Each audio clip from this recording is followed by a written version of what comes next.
Il appelle au dialogue avec la Kabylie, grave dérapage de Salah Goudjil. L'Algérie humiliée et ridiculisée par l'ONU. Monsieur Bellimer démissionné.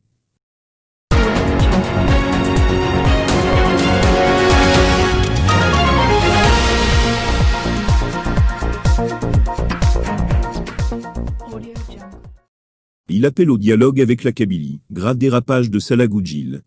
Le président par intérim du Conseil de la Nation, Salah Goudjil, est néanmoins deuxième personnage de l'État, a bien commis un impair en présentant la Kabylie comme une partie qui pose problème à l'Algérie. Dans son discours aujourd'hui lors de la cérémonie d'ouverture de la session parlementaire, Salah Goudjil affirme lancer un appel à nos frères de la région de Tizi Ouzou et de certaines autres wilayas pour resserrer les rangs dans cette étape cruciale. Je renouvelle cet appel pour que nous soyons tous dans la nouvelle République, poursuit-il.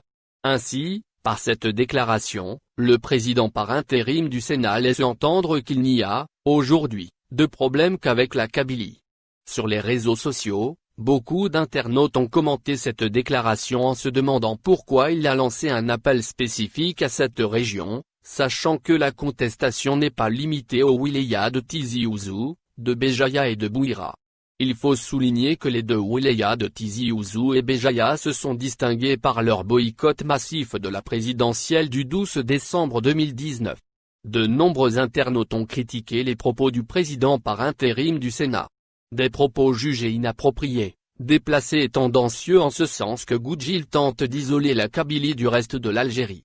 Que veut-il dire? Il n'y a qu'en Kabylie qu'on rejette le système? Lance un internaute qui rappelle les accusations portées contre le Irak durant l'année 2019. Des accusations selon lesquelles le mouvement populaire du 22 février aurait été infiltré par le mouvement séparatiste de Kabylie, d'où d'ailleurs la décision d'interdiction du port du drapeau amazigh prise par l'ancien chef d'état-major de la NP. Pourquoi s'adresse-t-il à une région, alors que c'est tout le peuple qui est sorti protester à travers l'ensemble du territoire national? Veut-il accréditer l'idée selon laquelle le régime n'est contesté que par les populations de cette région qui seraient manipulées, comme cela a été dit maintes fois par des responsables qui affectionnent la théorie du complot, se demande un autre internaute. Ils veulent encore nous diviser, écrit un autre qui trouve vicieux l'appel lancé par ce vieux cacique du FLN. Pourquoi appelle-t-il les gens de la Kabylie à rejoindre le Front commun pour la cohésion et de la stabilité du pays? Par ses propos, il laisse planer le doute sur le patriotisme de toute une région en lui demandant de regagner le chemin qui mènera vers une Algérie nouvelle, affirme un autre internaute. Salah Goudjil précise, par ailleurs, que l'Algérie demeure fidèle à ses principes en refusant de s'immiscer dans les affaires intérieures d'autres pays et en n'acceptant aucune ingérence dans ses affaires intérieures. Salah Goudjil appelle indirectement ainsi les puissances régionales à laisser l'Algérie mener tranquillement ses réformes.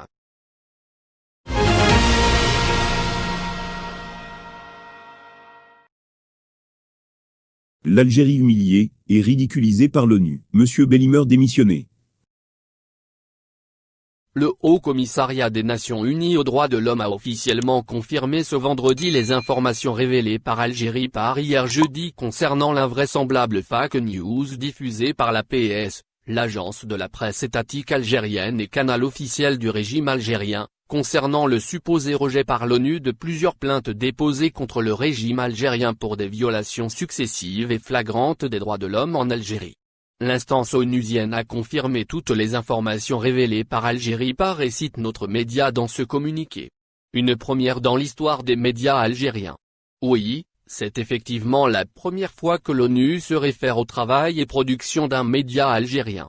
Cependant, si le travail d'Algérie a bel et bien porté ses fruits en incitant le Haut Commissariat des Nations Unies à communiquer publiquement sur la grossière opération de manipulation de l'opinion publique par la PS et le régime algérien, il n'en demeure pas moins que l'Algérie n'en sort pas grandie de cette histoire. Pis encore, notre pays est officiellement humilié et ridiculisé sur la scène internationale car une instance officielle de l'ONU vient de lui infliger une véritable leçon de déontologie et d'éthique. C'est le ministre de la Communication, Ammar Bellimr, qui est directement pointé du doigt dans ce scandale international lequel ne manquera pas de porter un énorme préjudice à l'intégrité morale de l'État algérien. Le porte-parole officiel du gouvernement algérien est le responsable hiérarchique direct de l'APS. L'agence de presse étatique est placée directement sous la tutelle du ministre Ammar Bellimer. Ce dernier est le premier responsable du point de vue pénal et moral de cette invraisemblable fake news que même les sites amateurs de buts n'auraient pas pu imaginer ou diffuser. Depuis son arrivée au pouvoir à la tête du ministère de la Communication au début du mois de janvier 2020, Ammar Bellimer crie sur tous les toits qu'il est temps de professionnaliser la presse algérienne, la moraliser et la soumettre à un cadre éthique et déontologique. Or, ce scandale de manipulation des masses et de l'opinion publique algérienne fomenté par l'APS démontre que les autorités algériennes encouragent exactement le contraire et font pire que les internautes les plus débiles sur les réseaux sociaux. Ammar Bellimer a refusé de reconnaître à Khaled Draroni la qualité d'un journaliste. Ammar Bellimer a justifié la censure de plusieurs médias indépendants en Algérie comme votre média Algérie Par. Ammar Bellimer est devenu depuis janvier 2020 une partie intégrante de l'appareil répressif de la liberté d'expression en Algérie. Aujourd'hui, il s'est transformé en un véritable boulet au pied de l'État algérien. Après cette humiliante gifle infligée à l'État algérien par l'ONU, Ammar Bellimer devrait se ressaisir et penser à sauver le peu d'honneur qui lui reste. La démission est la seule issue possible qui lui reste. La seule issue qui permettra à l'État algérien de laver cet affront et de restructurer totalement sa communication officielle.